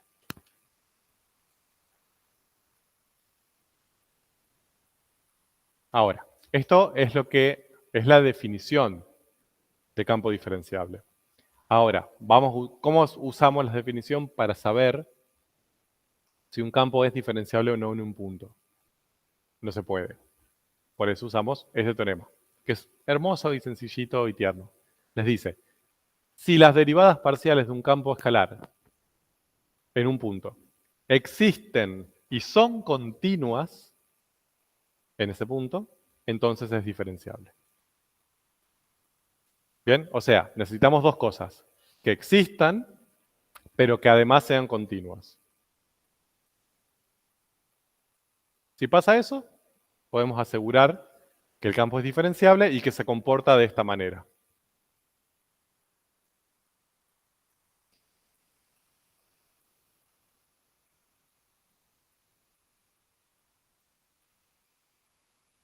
Bien, ahora, la pregunta es, ¿para qué? ¿Para qué me sirve esto? Bueno, miren.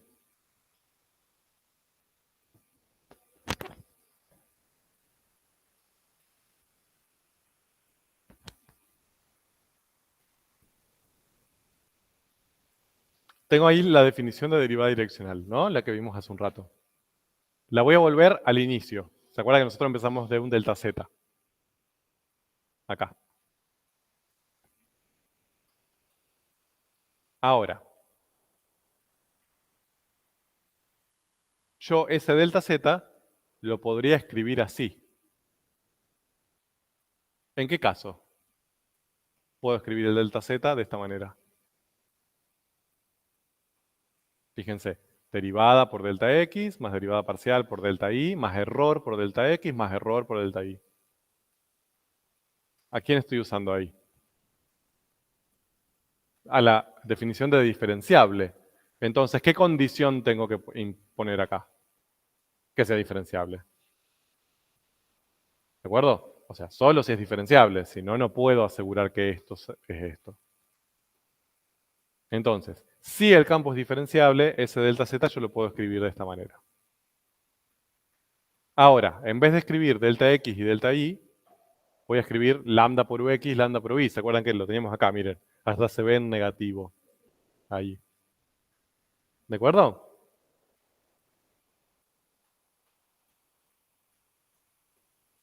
Y ese límite es hermoso. ¿Por qué? ¿Qué puedo hacer ahí muy fácilmente para resolver ese límite?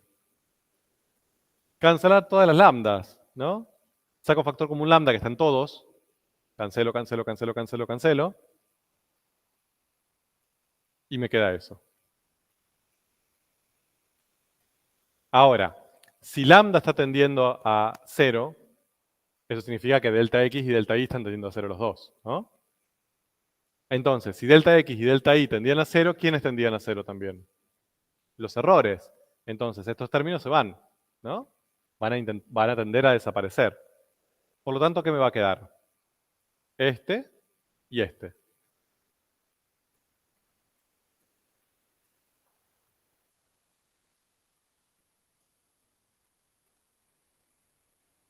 ¿Bien? Pero fíjense que ahí ya no tengo nada que dependa de lambda.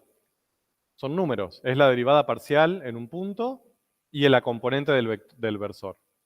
Ninguna de esas cosas depende de lambda. La derivada parcial en un punto y la componente del versor. Punto, ya está. Eso es directamente el resultado. Entonces, lo que yo demostré, ahora queda más grande, okay, que la derivada direccional yo la puedo calcular así. ¿No? Y eso, que para ustedes dicen, bueno, ok, está bien, es hermoso. Es muy fácil de hacer y ahora lo vamos a ver. De hecho, eso es un teorema. Se llama regla de cálculo de las derivadas direccionales. Dado un campo escalar f diferenciable, y esa palabra ahí es importante, porque fíjense que para demostrar eso, empezamos de la definición de diferenciabilidad, entonces si no es diferenciable no vale, en un cierto punto, entonces su derivada direccional en dirección y sentido del versor TACA puede calcularse así. ¿Bien?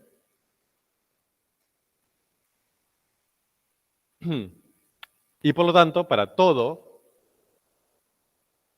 versor, lo voy a poder calcular. Muy fácil. No quiero eso todavía. Bien, pongamos esto a la práctica. Hasta ahora es un montón de simbolitos que parecen no tener sentido, pero cuando lo vean en acción van a ver que tiene su belleza. Ahora, ¿qué me salvé de hacer ahí?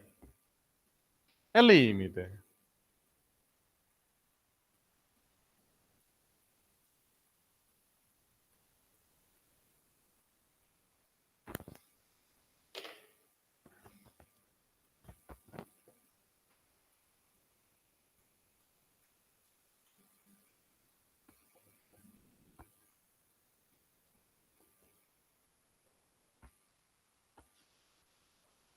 Entonces, resolvamos este, que fue el que estaba resuelto antes, que daba menos 3 raíz de 2. Ahora lo vamos a calcular. En ese momento ustedes me creyeron que daba eso, ahora lo vamos a calcular. ¿Tengo todos los datos necesarios para hacerlo? Bien, tengo ahí un U que a mí lo que me piden es el versor. ¿Cuánto es el versor asociado? ¿Cuáles son las componentes? ¿Qué tengo que hacer ahí? Bien, sacar el módulo. El módulo es raíz de 2. Entonces, ¿cuál es U sub 0? Raíz de 2 sobre 2. Raíz de 2 sobre 2. ¿De acuerdo? Ahora sí tengo todo. Usemos el teorema. Sí. Es 1 al cuadrado más 1 al cuadrado, raíz cuadrada. Bien. Apliquemos el teorema. Tengo que calcular la derivada del campo f en el punto 1, 2, siguiendo al vector u. ¿Qué me pide que haga primero?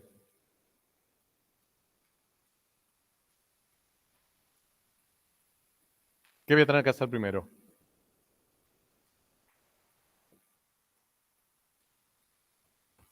Las derivadas parciales. De acuerdo, estoy de acuerdo.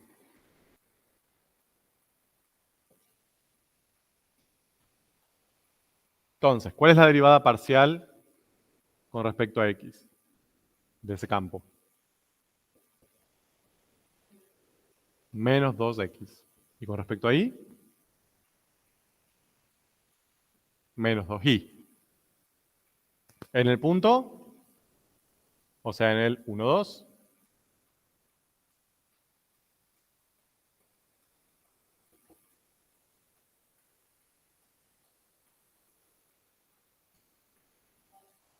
menos 2 y menos 4. ¿Estamos de acuerdo? Bien. Y ya tengo todo.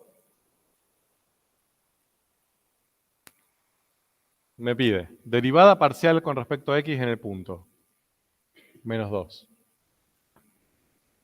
Por U sub x. ¿Cuánto vale U sub x?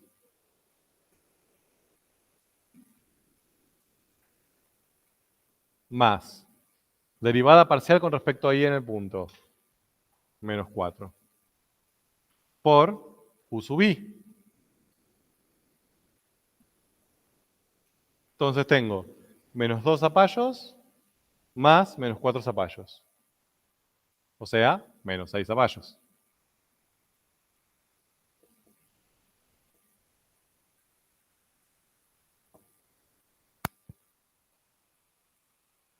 ¿De acuerdo? Calculé la derivada direccional en 5 segundos sin hacer un límite. Lo que tendría que haber verificado es que sea diferenciable. ¿Lo es? ¿Existen sus dos derivadas parciales? ¿Y son continuas? Sí, ¿cómo podrían decir que son continuas? Porque son polinomios, ambas. Punto. 3 segundos. ¿De acuerdo? Y nos sacamos todo el lambda, el límite, la cosa. Si no fuese diferenciable el campo, bueno, ahí no nos queda otra, hay que resolverlo por definición.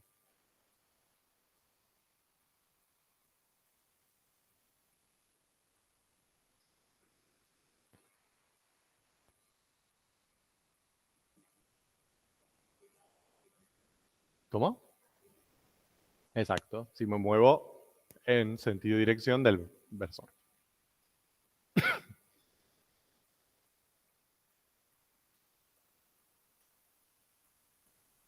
Y de hecho, fíjense lo siguiente.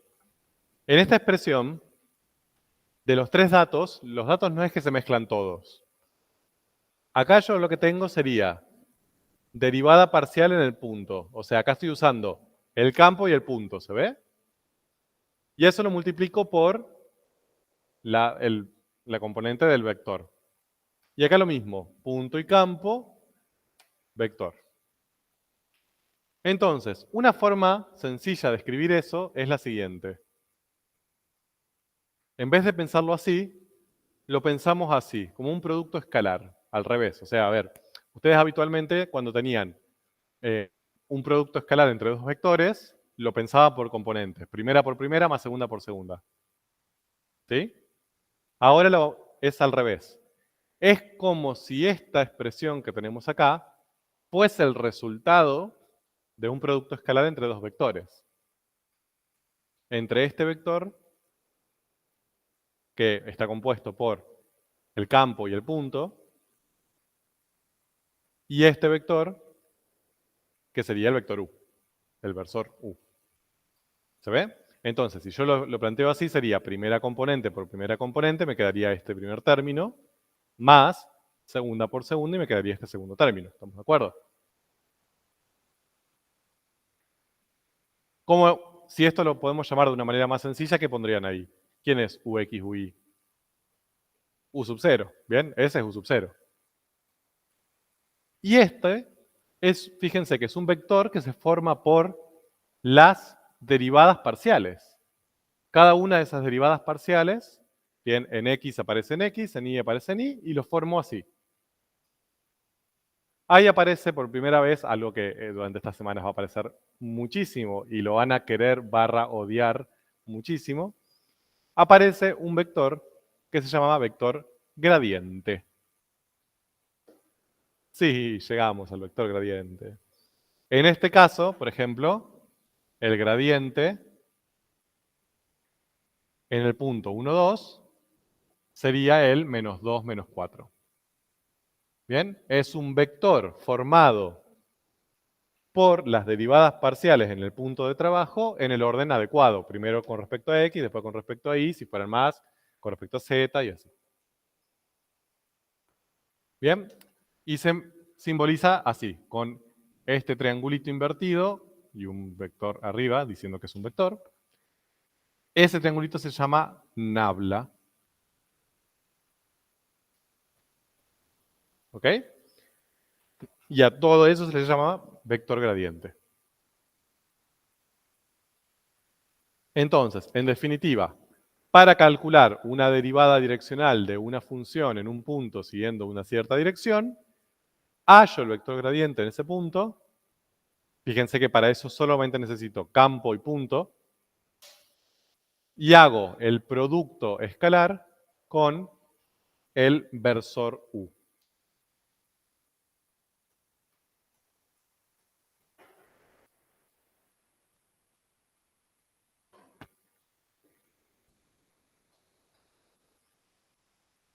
Bien, esto es lo que acabamos de hacer, esto lo tienen ahí hecho.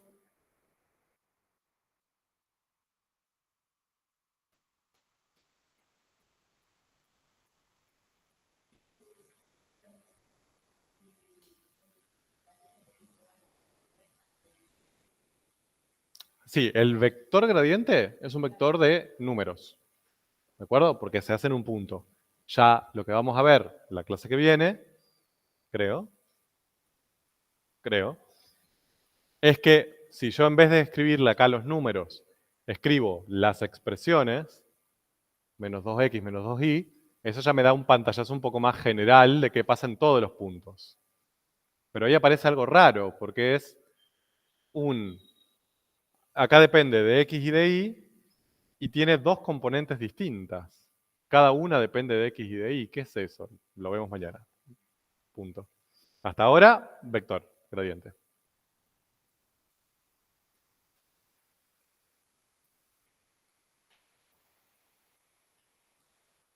¿Estamos?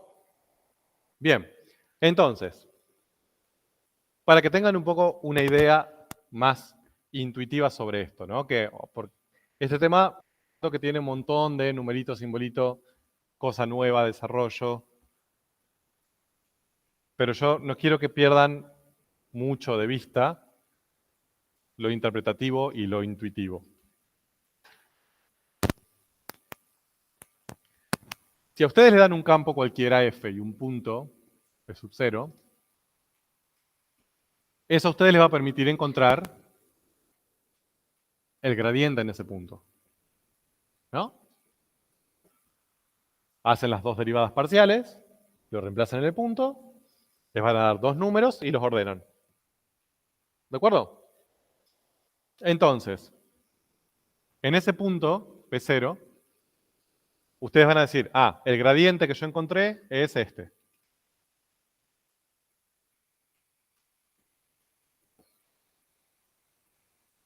¿De acuerdo? Ahora, cuando yo quiero calcular una derivada direccional, lo que tengo que hacer es hacer el producto escalar entre ese gradiente que acabo de encontrar para ese punto y el versor. Entonces yo digo, bueno, a ver, mi versor es este. Calculemos la derivada direccional ahí. ¿De acuerdo? Entonces, en definitiva, las derivadas direccionales, yo las puedo empezar a pensar como la relación que existe entre el gradiente y el U sub 0. Entonces, como la derivada direccional es un producto escalar entre esos dos vectores, ¿cómo definíamos producto escalar? Era módulo de uno, o sea, sería el módulo del gradiente, por módulo del otro, módulo del versor, por el coseno del ángulo que forman. Bien, este angulito que tenemos acá.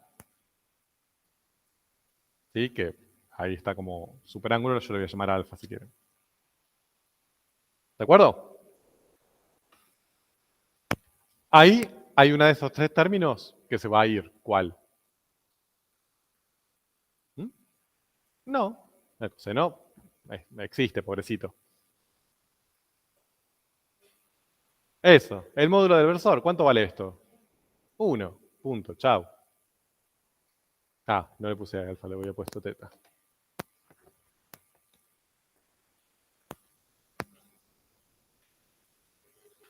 Entonces, en definitiva, el valor de la derivada direccional va a depender de el módulo del gradiente, que puede cambiar, puede ser más cortito, más largo, por supuesto, y del coseno del ángulo que forman entre sí. Pero como yo ya sé que ahí hay una dependencia con un coseno, puedo analizar máximos y mínimos. Por ejemplo, el coseno. ¿Qué ángulo tengo que poner ahí para que el coseno sea máximo? ¿Cuál es el valor máximo que puedo tomar el coseno? 1, como toda trigonométrica, ¿no? ¿Y en qué ángulo se da un coseno igual a 1?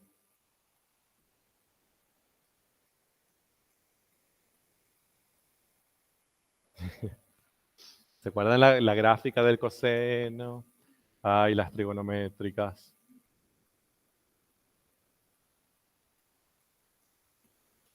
Coseno.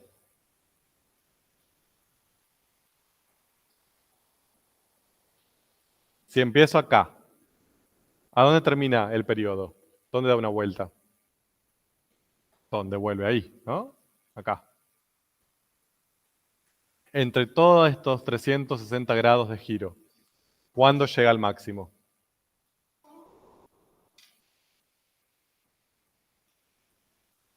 ¿Mm? Es análisis de gráfica ya, ¿eh? Ya los coseno. ¿Cuánto tiene que girar para que llegue al máximo? 360, 2pi, o más fácil, 0, si empieza en el máximo. ¿Ok? Entonces, el coseno es máximo, o sea, vale 1, cuando el ángulo vale 0. ¿De acuerdo? Entonces, ajá, esta derivada direccional me va a dar máxima, la más grande de todas, cuando este ángulo se haga 0. ¿Qué significa que ese ángulo se haga 0?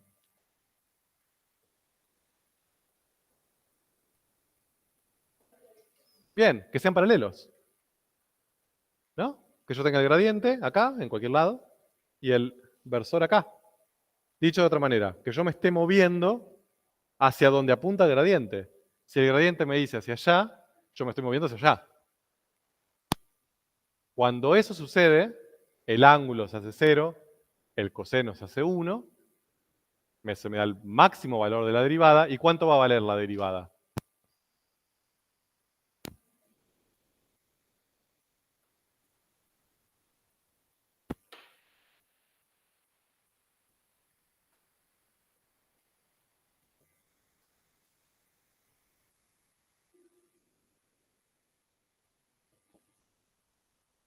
Si el coseno vale 1, módulo del gradiente. ¿Bien?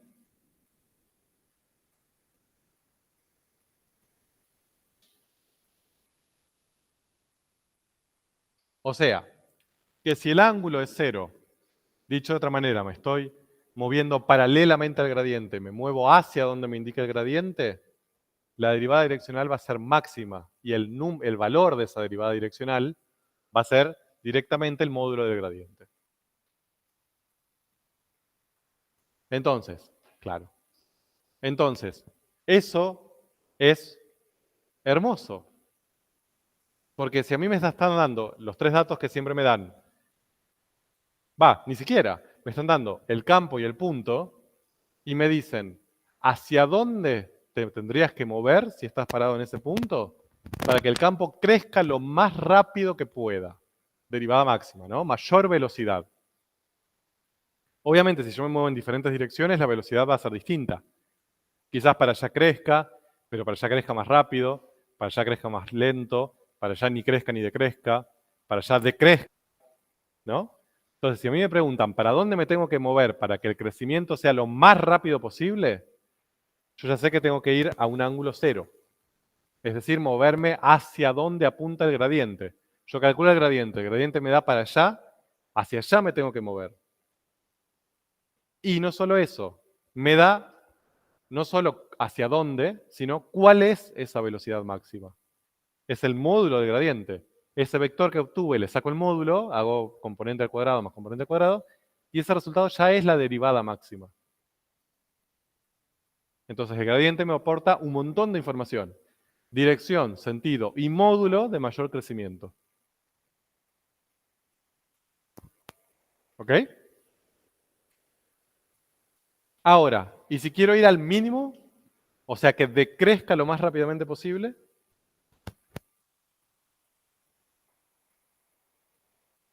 Bien, Vayamos por el coseno. ¿Cuál es el mínimo valor que va a obtener el coseno?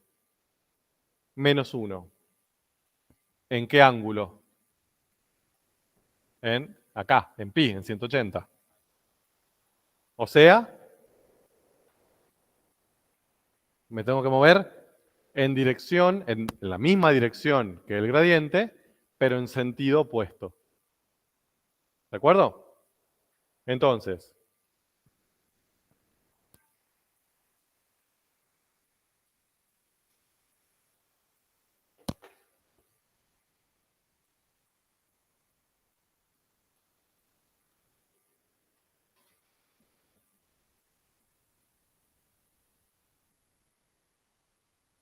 y el valor va a ser menos el módulo, porque el coseno me va a dar menos 1 por el módulo menos el módulo.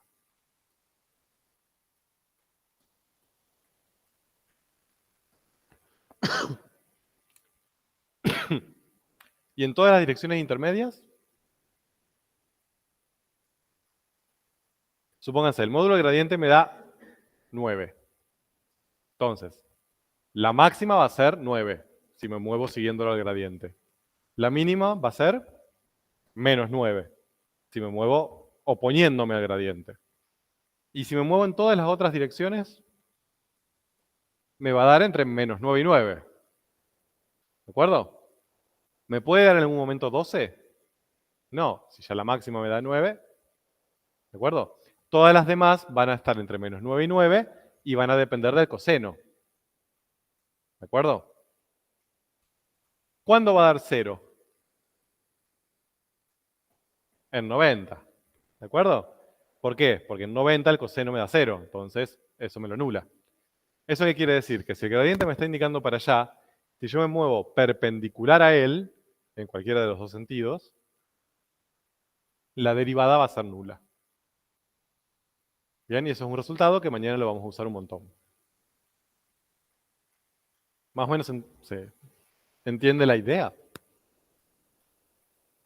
Exacto, no cambia z.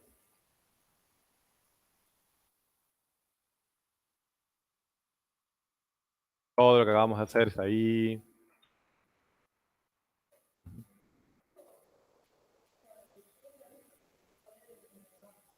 Sí.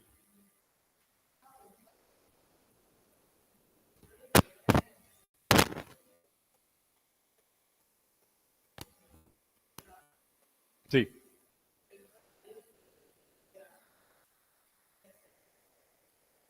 Ajá. Sí. Bueno, estoy... A ver, ¿cómo lo pongo en palabras para que entiendan quizás tu pensamiento? Si ustedes me dicen, pero a ver, si yo me muevo para allá y es 9, o sea, si me muevo para allá crezco 9, y si me voy para el otro lado, por supuesto va a ser menos 9 y decrezco 9, ¿qué pasaría si yo estoy acá arriba? Por ejemplo, tengo un paraboloide y estoy acá arriba. Porque si yo me muevo para allá, está bajando. Pero para todos lados está bajando. Entonces, si yo me muevo para allá y baja, por ejemplo, menos 9, del otro lado no me podría dar menos 9, me tendría que dar 9. Entonces, ¿qué pasa ahí? ¿Cómo podría ser? ¿Cómo puede ser que para los dos lados me dé el mismo número, con el mismo signo? Si acá estábamos diciendo que para un lado me tiene que dar positivo y el otro lado exactamente igual, pero negativo.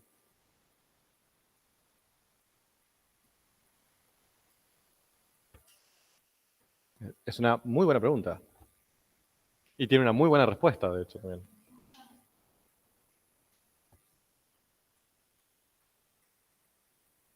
Ahí tenemos dos casos. Que llegues como si fuese un paraboloide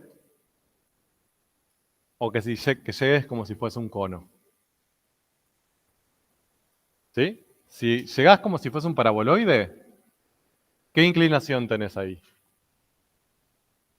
Cuando estás arriba.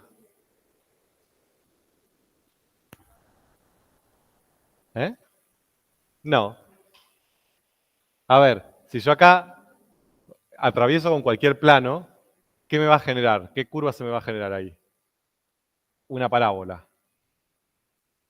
¿No? Entonces, ¿qué inclinación tengo ahí? Si yo dibujo una recta tangente ahí, ¿qué me da? 0. Para un lado y para el otro te da, o sea, si para allá es un número, para el otro lado te da lo opuesto, pero es 0. Entonces te da 0 y menos 0. O sea, 0. ¿De acuerdo? Y eso te pasa en todas las direcciones. Por eso puede pasar. ¿De acuerdo? Si te hubiese dado un número no nulo, no podría. Pero como te digo 0, puede. Y la otra posibilidad es esta.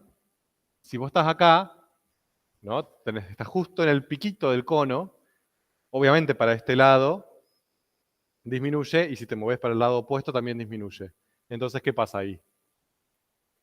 Tengo un punto anguloso, entre comillas, o sea, no tengo derivada.